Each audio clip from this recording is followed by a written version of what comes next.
Hey, Matt Wheeler. Hey, Tammy. Welcome to the Friday afternoon webinar series. So we're going to start off. We have the show your socks. So what you got for us Oh, today? I like these ones. These ones are fun. Uh, as Do you I ever wear take it socks off. that you don't like? Let's just go there. Do you ever wear socks you don't like? Yeah. No, Oh, there are okay. socks that, well, the ones that drive me the most crazy is if they're just, and I don't really have many anymore that are just plain and like nothing, Oh, right? no, that would not be you. Yeah. And then there's other socks that I'm like, well, I have them because at some point, I mean, you can't, at some point, you have to buy socks that are just okay, if that makes any sense. And so there's certain Do socks that I, you?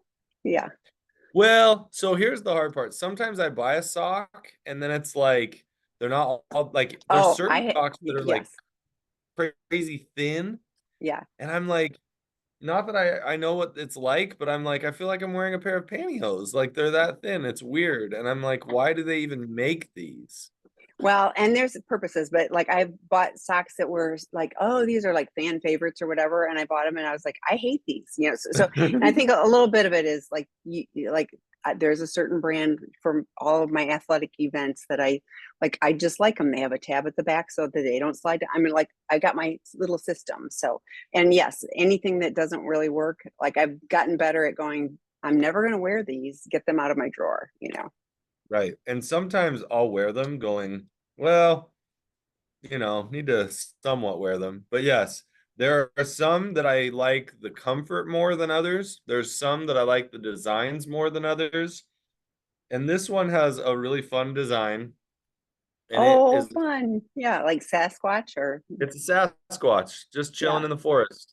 And I'm like, these are really cool. I will tell you, these are funky though, because once I put them on my feet, I've noticed that there's a certain design with socks that I'm like, wow, I feel like the designers didn't like design it well. Like, why would you have that be the front of the foot, right? Like, Yeah. I would That's think, what I'm always on like, I'm like good idea, but execution was horrible. So yeah. no, and this brand, their socks are pretty comfortable, but the designs are, I'm always like, you guys don't really know how to do design. But at this, I mean, I actually like the design, you just placed it in the wrong spot. Well, in your next life, you can like when you retire from this, you can go be a sock designer because you're the sock aficionado. So I know, right? yeah. I've I have thought about plans it. for my next I'm like, chapter should I too, just because I like, was like, there's things that like have pet peeves of, and you just go, I'm going to work on that. So yeah, yeah, should I start my own sock company? Huh, that's interesting. It's an interesting idea. you might have something. Okay. But we digress. We could talk about socks apparently for an entire hour, but you're not here to talk about socks. So what Correct. topic do you have for us today? And again, I invite you. This is being recorded, so you can type your questions in at the bottom of the screen. If you raise your hand, I'm going to just gently lower it. But we want to protect your privacy because this goes on YouTube. So just type your questions in the Q&A about the topic that Matt's going to share about, or anything else related to betrayal trauma, trying to do this relationship thing when there's been addiction and cheating and infidelity. So type those in the Q&A at the bottom of the screen. So All right. Well, the topic I'm going to jump into today is really a topic that I've been sitting with. I've sat with various times throughout my career as I work with couples at different stages in their life. And I think that the stage that like gets okay, there's a common stage with couples, and you've all heard about it. When, let's say, their kids have all moved out of the house and they're empty nesters, and it's like they suddenly realize we don't even like each other.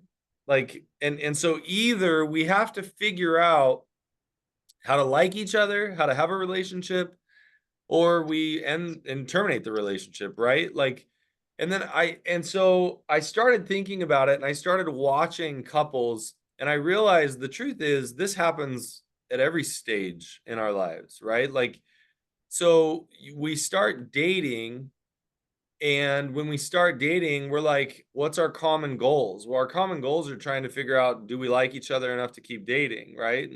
and then we date a while, and then it's like, do we like enough each other to get engaged? And then we get engaged, and then we're planning a wedding together, and then we have the wedding, and then once the wedding's over, it's like, okay, we're buying a house together, or and so like you get into these routines and these patterns that almost force us to have common interests. And there are some people in the relationship where they seem to have the ability to grab like something like, and the thing that always pops into my head is like, let's say one of them's like, hey, let's get a fifth wheel and renovate it, and then let's travel the country and live out of the fifth wheel since we both work remote, right? And oh, let's start a YouTube channel about it. Like as weird as it sounds, it just takes one person in the relationship coming up with an idea and the other person buying in. And the next thing you know, they have this thing that they do together that they like. And that is a little bit of an extreme situation, but like in my case, I remember my wife's like, hey, let's remodel the kitchen. And I'm like, oh, okay, cool. And so like I do what I can, even though if any of you have heard me long enough, I'm not, I mean, I buy her power tools, which is cool, like she's, that's awesome. But like, and so then I get on board with this project that she wants. And then, and like when I went to grad school, she's like, all right, I'm on board. And like we figure out ways to either support each other in a goal or in a task, or we actually develop the same goal and task. And that, I mean, that could be just having kids. Like, oh, we have kids. All right, I'm, you know, I'm the mom partner, you're the dad partner. Here's the different roles and responsibilities. And our goal is like helping these little humans become reasonably decent adults, right? And so that in and of itself is a goal that we are both working on. And but if you think about it, even addiction recovery can become that thing. Um, we maybe we're not doing so great in our relationship, and we have this idea in our minds that like, wow, something's wrong, something's wrong. We find out our partner is struggling with an addiction, and it's like, oh my gosh, like that's what's wrong. And I'm going to tell you, sometimes, although it's problematic, it causes a lot of hurt and pain, it's probably a good reason why we've struggled to connect. But what if the actual issue was that we weren't even aligned on our goals and desires in life? And now we're going to use recovery as our unifying objective and goal in life. And for a lot of couples, that could happen. And so suddenly, oh, we're into recovery work together, and we have this common enemy. Hopefully the common enemy is the unhealthy behavior that we've both engaged in this process, and learning how to get healthy.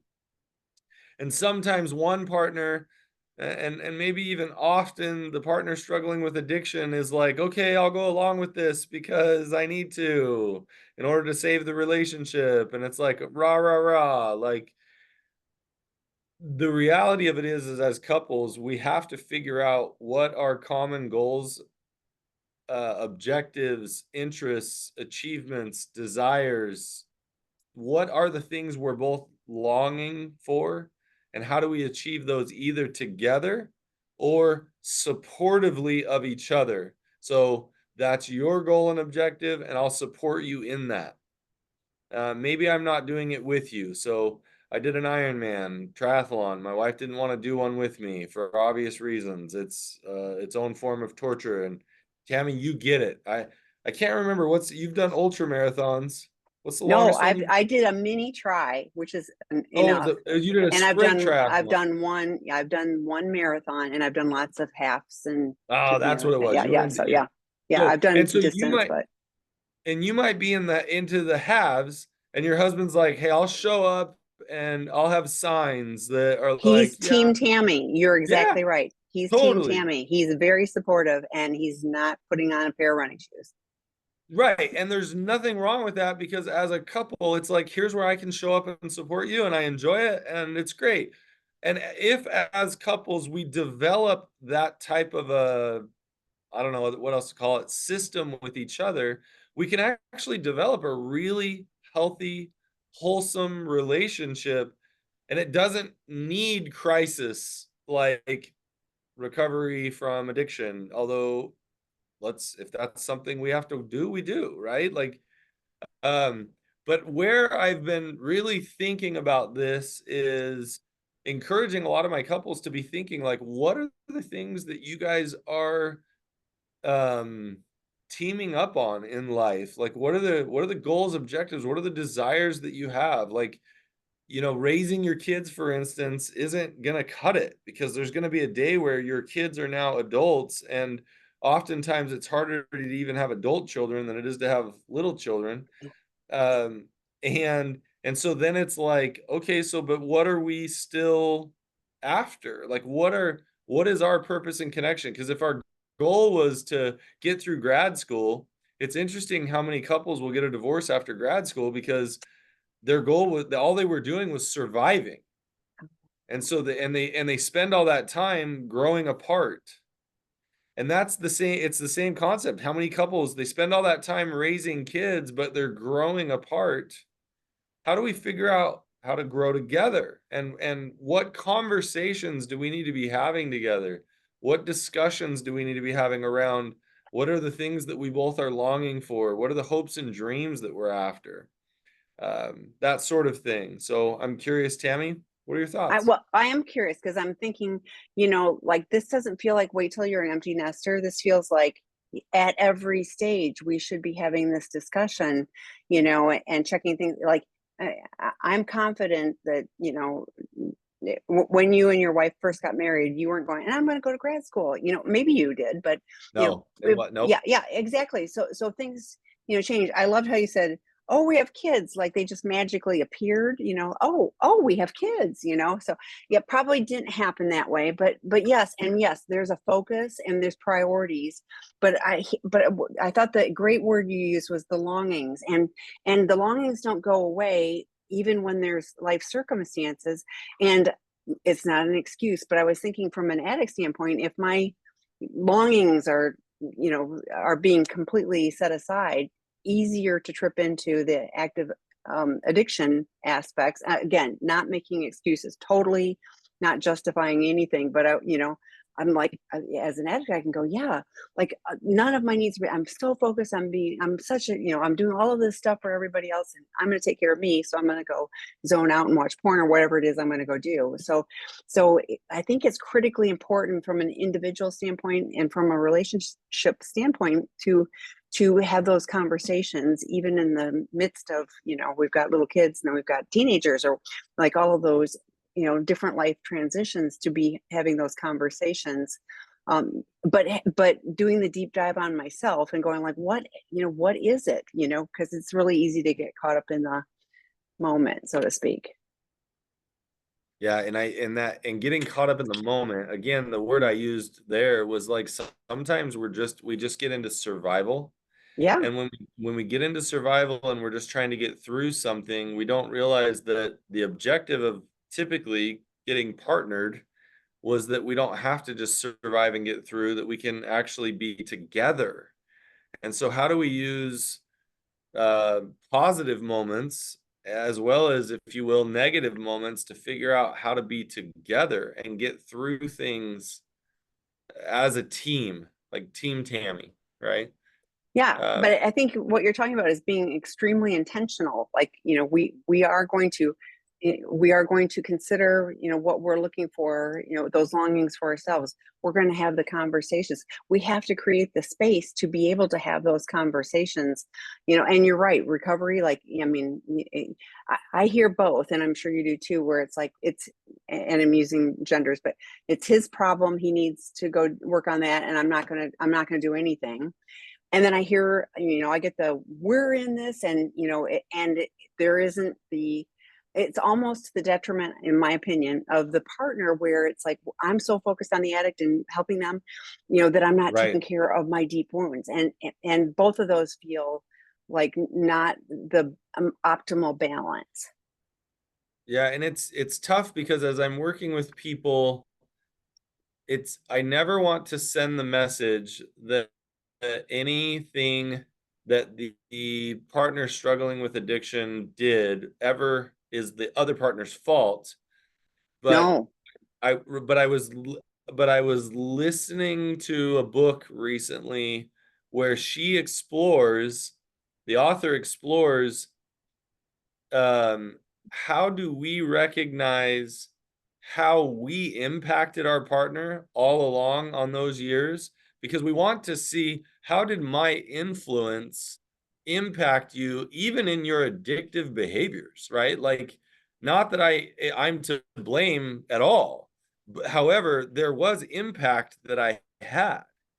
And so again, it's starting to see, like, once we became a partnership, none of this happened. And even if I didn't know about it, none of this happened in isolation. We were together, and there were things that I was doing or not doing that impacted or influenced you. Now, if you're super unhealthy, you're going to blame me, right? If you're super unhealthy, you might say, this has nothing to do with you and this was all my fault. And that sounds really weird to say. Like, you want a healthy amount of accountability, but you also want to see that throughout all of this time, what was going on or not going on that impacted each other, that we both got in this place. Like, we both have things that we have to be accountable for and own and look at. And that's one reason I'll tell you I've struggled, where a lot of addiction recovery work, people will say, don't do couples work right away. You have to go do your own stuff individually. And it's like, I think it's important that we figure out what's going on inside of us. But this was definitely happening within a system as a couple. I think it's important we start to figure out what that is. And so I'm not saying don't do individual work, but so much of this is a relational issue.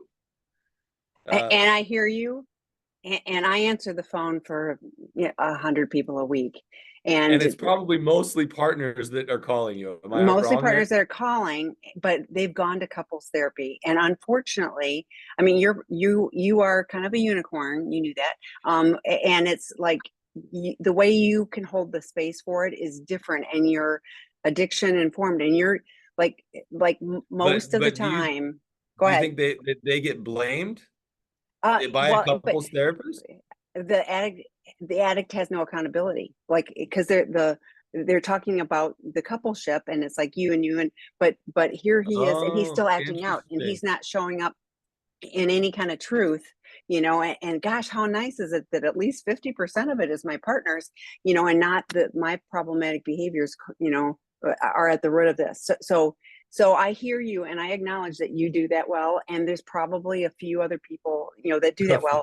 I hear the horror stories of, like, I've been like, and they're more traumatized, the relationship is, worse off. So Oh, I that's don't know, like, each person has to find their own path, and I'm not well, saying and there's I a right or wrong. and and I feel bad about this, but my judgment is that there's a lot better individual therapists out there. There's a lot more individual therapists out there that do a good job with individual therapy. It's harder to find a good couples therapist. And I agree, that does this specific work. So, well, like, you especially funneled that it down, does right? this. Yeah, Yes. but what I've found is that there's a lot of individual therapists who dabble in couples therapy. But to find a therapist who couples therapy is their focus and that they're really good at it. In fact, most therapists will tell me that couples work is really draining for them, whereas I'm like, woo, this is awesome, right? A unicorn, I told you. So, yeah, but no, so here's the challenge. And, yes, I agree. And there are some individual therapists that do conjoint therapy, to Right. try to navigate some couple space. And I think that that is important. But here's one of the horror stories. I mean, I hear this all the time. They go to couples therapy, there's no talk about, him doing recovery work or whatever, because the coupleship is the client, not either one of Right. them. Right. So he's still acting out, and often the therapist is normalizing, well, all guys look at porn. Ugh. No, no, I'm not kidding. I am not exaggerating. Like it's like I get so many partners that are like hurt beyond belief, and almost to the point of like there's no hope, because and often he loves the therapist because it feels like there's more Uh-huh. alignment. So I hear you, and in a perfect world, everyone would be trained, everyone would have access to expert quality help, that is, able to help them. And that's not the reality. Tammy is slowly deflating my tires. But I hear If you you. live in I Arizona, I can set you up with Matt. So well, and I guess that's another thing when I'm working with couples slash individuals, people will often ask me like, should I stay in the relationship? And one of the things that I'll encourage them to ask is like, well, do you have common goals and desires do you have longings that do you still want to figure this out, right? And I think that that's something everybody has to really dig in and go, why am I doing this? Like, why do I want this relationship to work? Do I want it to work because it's just convenient? We have kids together. Um, as a couples therapist, I tell people it is not my goal. If your goal is to keep your relationship together, then I can work on that. If your goal is to figure out if you guys should get divorced, then I can work on that too. Like, I'm trying to figure out how to help people align on what their objectives are. And sometimes the objective that they have that they align on is like a amicable divorce, an amicable disconnection or dissolution of the marriage. And it's like, unfortunately, if you will, that's where some people get to because they realize this isn't working.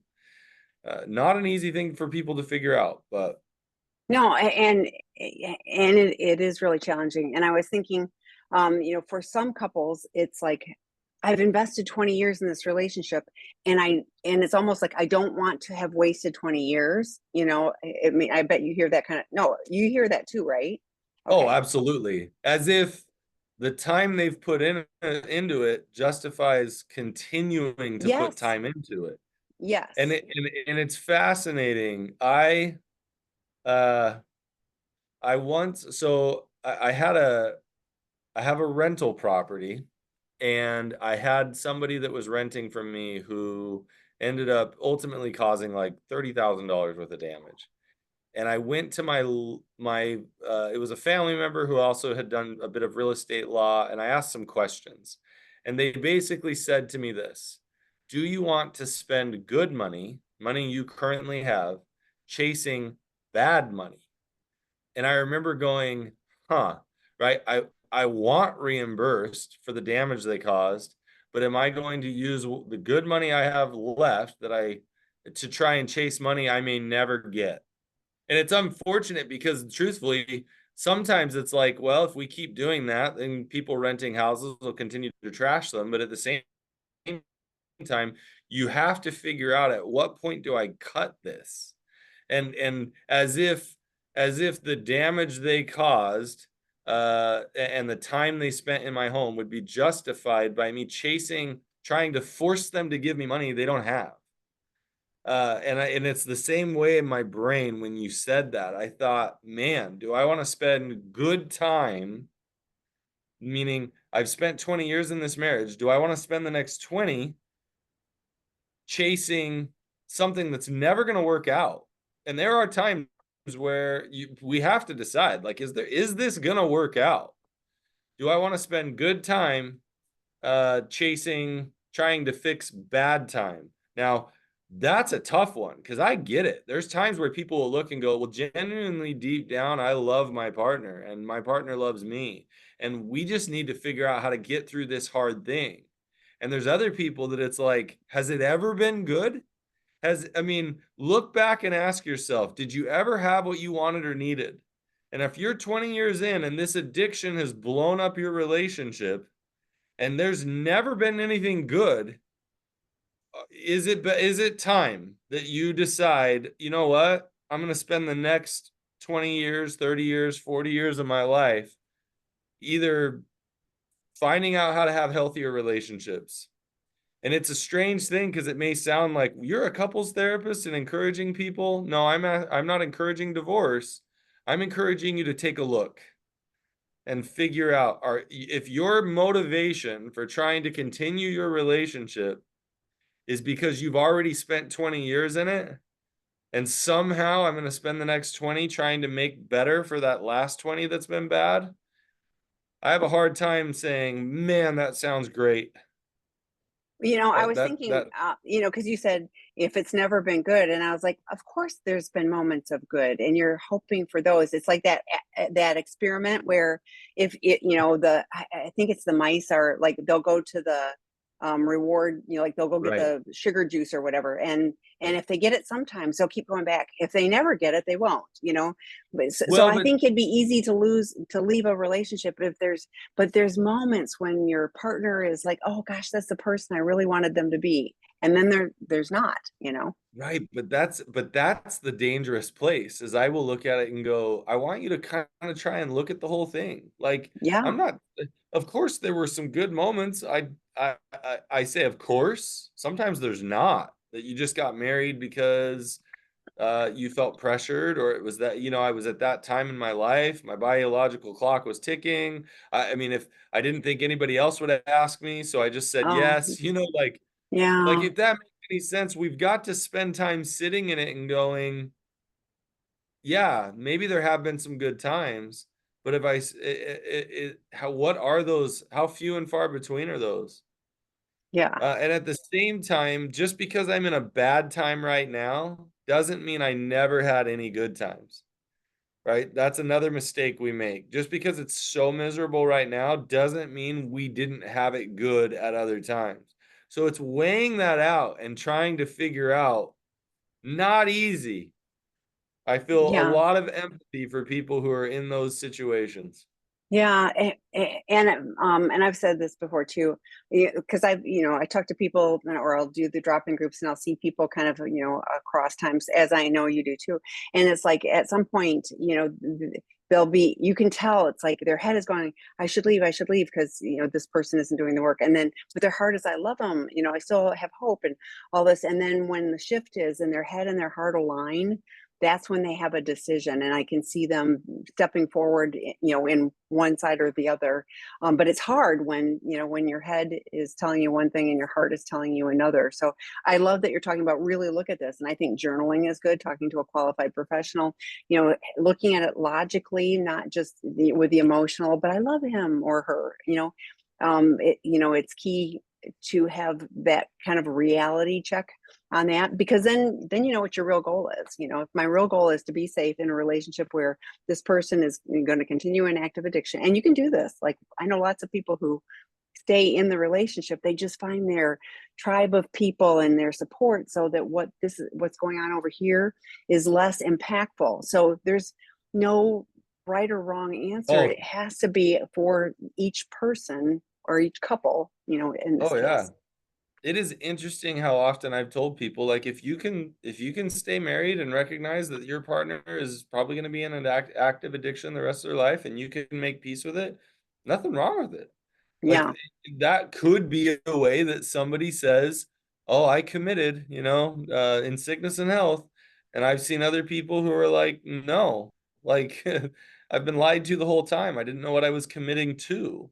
I mean, and there's lots of reasons why people stay and lots of why they leave. And honestly, it's okay.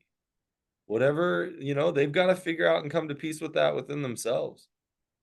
So let's talk a little bit about how do you come to peace with, like, let's say that you were brought up in a certain, faith-based, that we just Mm. don't leave, or your community or like whatever, like some external or internal, like yeah, I'm not leaving. So how do you learn to come to peace with a situation that feels external?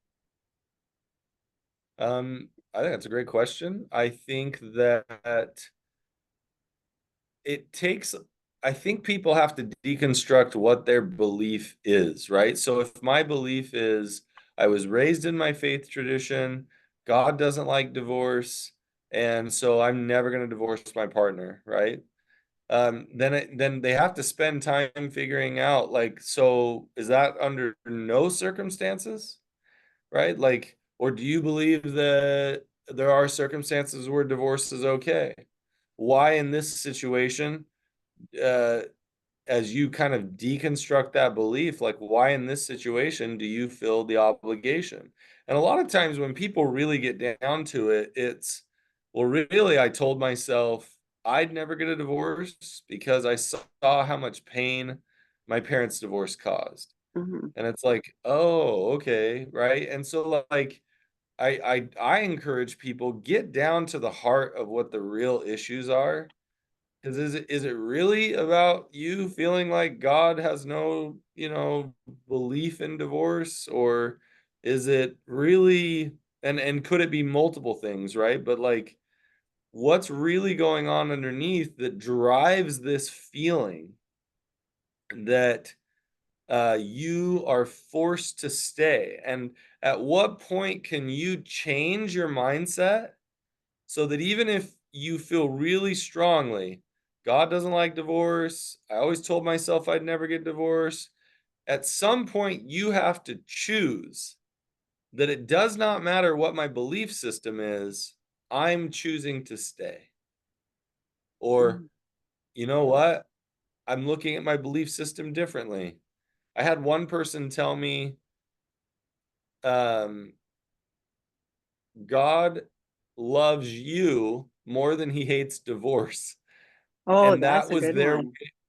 yeah, and that was their way of kind of coming to this reconciliation that, like, yeah, let's say God hates divorce, but he loves me so much that I'm not supposed to stay, no matter how hard I've tried here, I'm not supposed to stay miserable in this space with a partner perhaps who's unwilling to live up to their commitments in the marriage. Somehow we have to reconcile and spend time in those belief systems. And I think either way, whether we choose to leave or we choose to stay, we have to make that choice. I choose to leave. I choose to stay. Here's how I'm working myself through it. And and somebody who's done their work, it's more than just a quick justification, right? I've told people before, you'll know when you're ready to divorce when you're at peace with the decision. And they're like, well, what do you mean? And I say, you're not doing it in a fearful place. I'm not saying you won't have some fear, but you're not doing it as a result of fear. You're not doing it as a result of anger. You're not doing it as a result of sadness. Like you actually go, wow, I've spent enough time in this. I now feel at peace to move on. And so I tell people you're going to feel much better in the act of moving forward that way if you can come to peace with your decision, not have it be a reactionary thing. So, and we really would invite questions, please.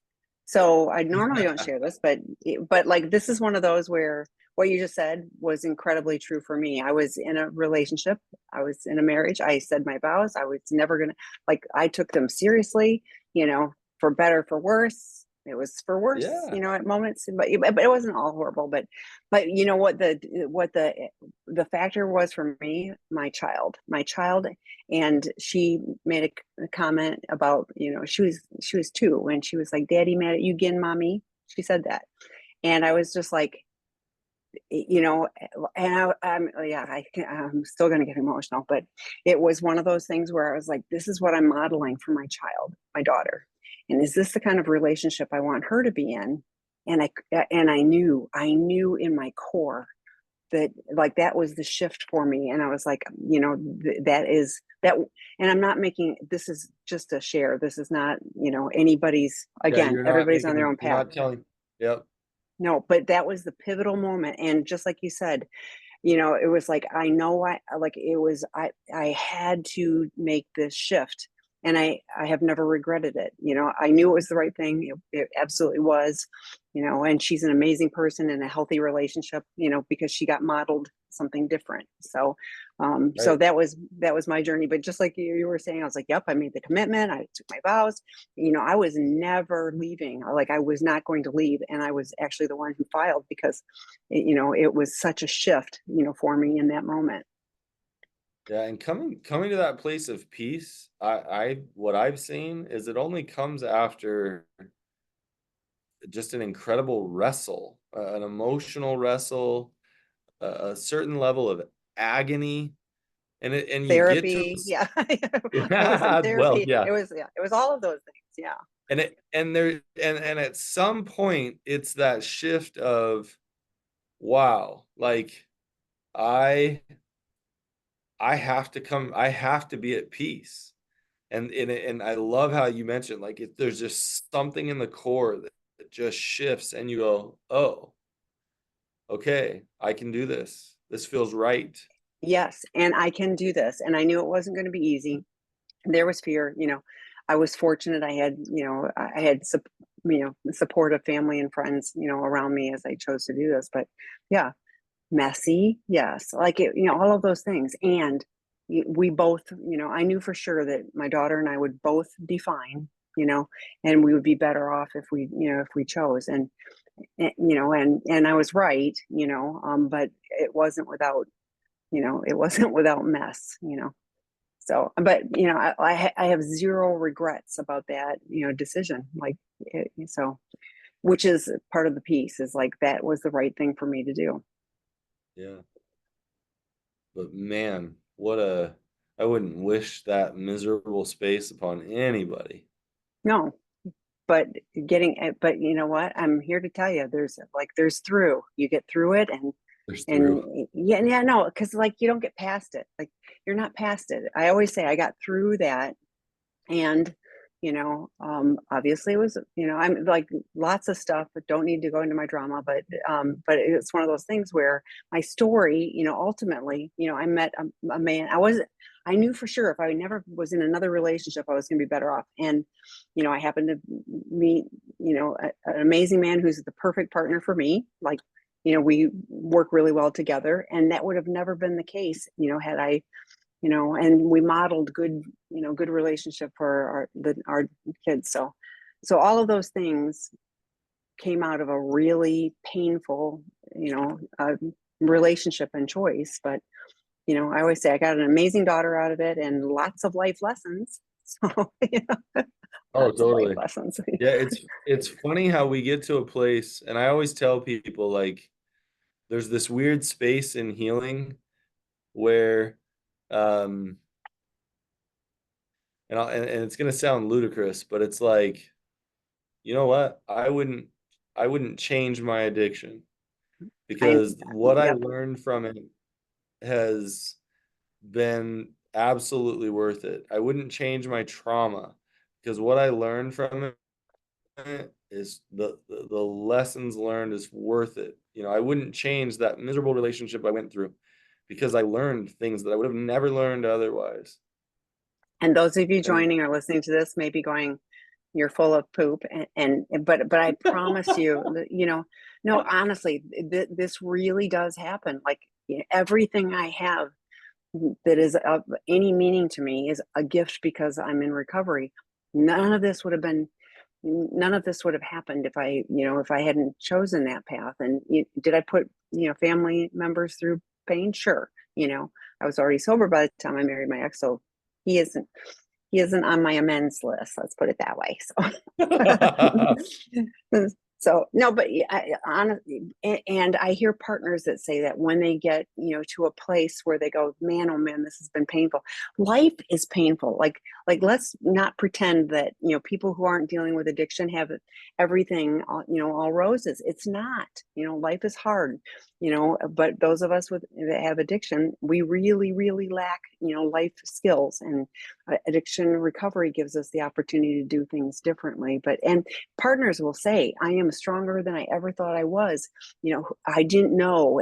And then I can model this for my children. I can be there for other people, and, being of service and being support, all of those things, don't feel like worthwhile goals when you're in the middle of trauma and, early addiction recovery. But when you get through that to a different place, it's the looking back and going, wow, I'm so much further, ahead than I was on the life skill plan. So we don't have any questions. So we would love a couple questions, or yeah. Now, next week is the 5th of July, and we will not have a Friday afternoon webinar. So we'll see you again in 2 weeks with this. But I guess maybe you'll get to ride home a little earlier before the heat goes up 2 more notches. Hey, so there you go. We can be done if nobody. That's what I'm thinking. Nobody's thrown any questions in. So, but we appreciate you being here for us and joining us. And Matt will be back in 2 weeks. Go ahead. Yeah, you and Debbie decided not to do one next week. If that way, she's gone, and I was like, good. the 5th of July. I was like, really, people would probably be tuning in from their tents, so it's all good. So that's anyway. awesome. All right, thanks, Matt. Take care. Bye. Thanks, everybody. Awesome, Tammy. Good to see you guys.